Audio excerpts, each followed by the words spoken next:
Il-Gvern jieda abbozz ta' liġi ġdid dwar il-koabitazzjoni sabiex tieħu post u tindirizza nuqqasijiet fil-liġi eżistenti.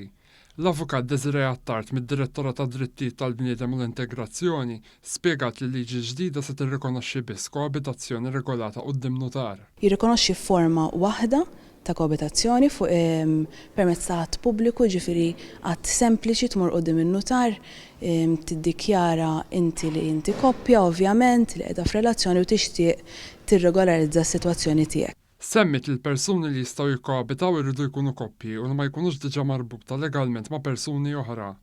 Il-koabitazzjoni se tkun regolata b'mod sempliċi billi l-persuni jmorru quddiem notar u jiddikjaraw li ma hemm xejn li jżommhom milli jitlu f'rabta. Hawnhekk tiġi ddikjarata l-komunjoni tal-assi u se tapplika l-proprjetà akkwistata wara li jsir l-att tal-koabitazzjoni kif ukoll għal oġġetti oħra. Biex koabitazzjoni tkun xolta, irrid isir rikors fil-qorti fejn hemmhekk jitħarsu l-interessi tal-partijiet kollha b'mod speċjali l-ulied.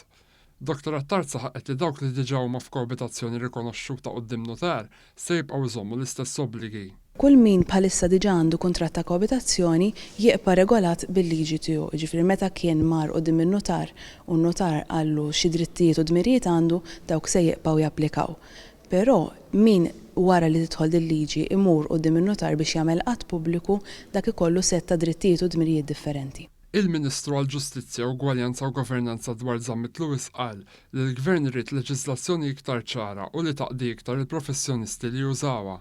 Dan f'konsultazzjoni mal-Kunsill Notarili u l-Kamra tal-Avukati tul l-aħħar sena u nofs. Tkellimna magħhom, għamilna liġi illi tissodisfa lilhom, però fl-aħħar mill-aħħar tipproteġi lil minnu vulnerabbli. U minnu vulnerabbli f'dal każ tal-koabitazzjoni huma dawk in-nisa li ilhom f'sitwazzjoni ta' koabitazzjoni de facto għal snin twal u allura dantuhom id-drittijiet kif ukoll it-tfal li jimbtu mal-frott ta' dawn ir-relazzjonijiet.